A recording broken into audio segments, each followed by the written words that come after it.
вас приветствую на своем канале. Сегодня шьем коврик рыба. Мне нужно 3 штуки, и они будут немножко разные. Я взяла ткань. Вот такая она страшненькая, но довольно-таки плотная. У меня в 2 сложения. У меня здесь получится 2 рыбины. Ткань берем плотную. Это у меня мебельная ткань. Можно взять джинсовую. Любую ненужную. Смотрите, ширина у меня 70, высота 46. Но достаточно высоту сделать и 40. Произвольно делаем хвост.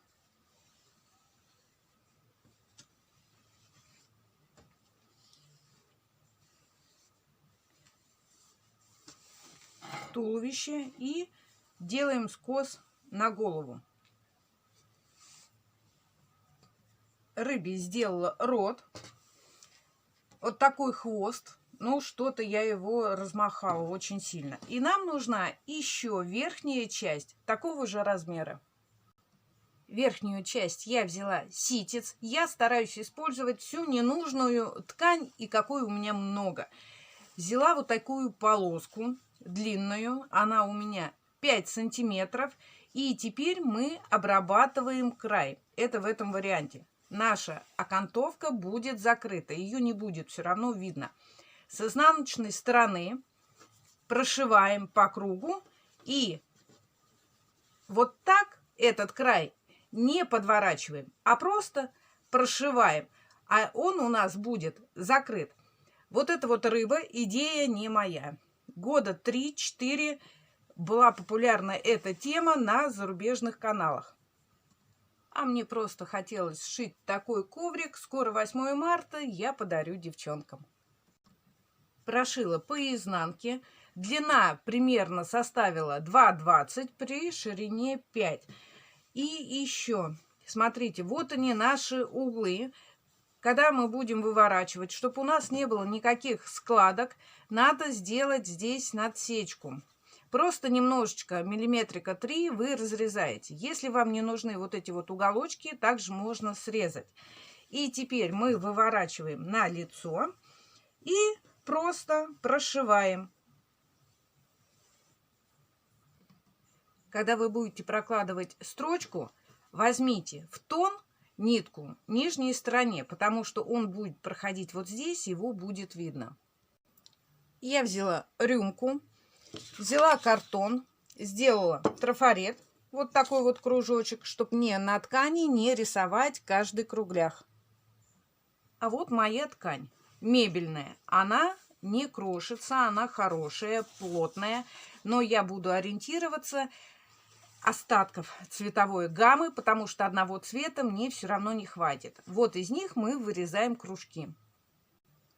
Кругов нам нужно много, штук 300-400. Много. Я потом посчитаю, вам скажу, на такой размер при размере 5 сантиметров. И чтобы нам долго не мучиться, не сидеть, мы берем ткань в 2 сложения или, может быть, вот в 3. И по трафарету, просто ничего не рисуя, вырезаем кружочки. Где у нас складочка не прорезанная, ну, прорезаем. Я решила попробовать зигзагообразными ножницами. Может быть, это будет и красивей. Вот. И 3 штучки у нас уже готово. У меня здесь 3 слоя ткани. Чтобы было удобно, я ее заколола булавкой.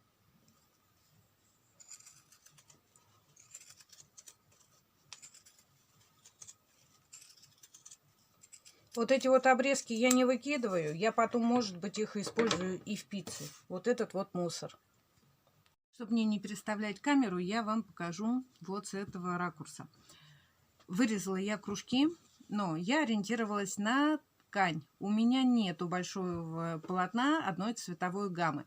И у меня получается где 6, где 5, где много. Вот где много, у меня будет основной цвет. А где мало, я пущу хвост в голову, сделаю полоски. И чешуя у нас начинает пришиваться с хвоста. Вот наш хвост. Например, вы берете одну кругляшку, прошиваете по центру ее, делаете закрепку сначала и делаете в конце. Обязательно. Второй ряд Давайте вот другой цвет возьму, к примеру. Вы прошиваете также посередине, и у вас получается, захватывается этот круг. Он уже у вас не будет вот так вот выскакивать, он будет прошит. И когда вы прошиваете вот эти круги, вы можете сами регулировать, где расширить, где наоборот немножечко сдвинуть, но закрепки обязательно. Вы идете, доходите сюда, делаете другую часть хвоста. И когда вы будете пришивать свои кружочки сильно за пределы, вот остальные ряды, 2, 3 и дальше, вы не вытаскиваете. Старайтесь, чтобы они были немножечко вровень, но закрывали вашу окантовочку.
Хороший довольно-таки коврик получается, но он называется, я его лепила из того, что было. И вот посмотрите, все прошито, нигде ничего у нас не торчит. А если где-то и выглядывает, можно и прошить, можно и не прошивать. Получается он довольно-таки тяжеленький. И мои кружки уже закончились. Осталась вот такая маленькая мелочевка. покопалась по сусекам, еще подбираю ткань, даже самые маленькие, на 3, на 5 штук, потому что у нас здесь будет сужение, и я найду применение. Ну, мне кажется, ничего, вот такая вот рыбка, она не золотая, пестрая, но довольно симпатичная. Повыкраивала еще круги, нашла вот такую коричневую большое-большое полотно. Но голова у меня, получается, будет в основном коричневая. Ну, думаю, будет тоже ничего. Конечно, я попытаюсь использовать и вот эти одиночки. Посмотрим, что получится. Смотрите, рот. У меня получается здесь 2 штуки. Здесь у нас строчка. Я ее просто вот так возьму и загоражу. Прошью. Здесь пробел. Я решила вот так еще убрать под чешуйку и также прошить. А здесь у нас с вами излишки. Рот получается маленький. Просто ножницами до строчки берем и срезаем. И вот так это у нас и получается. А потом берем вот эти все ниточки. Хоть мы и сделали закрепку, мы все равно их завязываем и отрезаем. Если хотите, можно вдеть в иголочку и убрать эти нитки все вовнутрь. Обратная сторона получается довольно-таки чистая, ровная, аккуратная. Остается только обрезать эти ниточки. Все, рыбу сделала. Вырезала из темной ткани также кружок. Хотела из драпа или сукна, черного не нашла. И в серединочку светленькая. Это наш зрачок. И прошиваю по кругу. Вот такая красота-то и получилась. У меня получилось 316 кружочков. Но где хвост, я их чуть ближе. Ну а потом, так как у меня не хватало ткани, я немножко стала растягивать. По ролику, по видео, где я смотрела, это делают, там была более легкая ткань. И она подставила вентилятор. И вот эта вот чешуйка, она прям так красиво играла. Но так как мебельная ткань, она плотная, играть на ветерке это все не будет. Но все равно смотрится красиво и оригинально. Советую сделать. Так это выглядит издалека, но мне очень нравится. Конечно, результат я ожидала другой, когда начинала шить. Но все зависит от ткани. Если у вас будет однотонная ткань или двухцветная ткань, вот размер у меня 70 на 45, то нужно брать в 3 раза больше ткани. В 2,5 это точно. И если вы решите сделать такую рыбу, где хвост, сделайте немножко меньше разрез. Это у меня очень большой. Ну, а вот так это смотрится на полу. На этом все. Пока-пока. С вами была Валентина. Счастливо. Пишите комментарии. До новых встреч.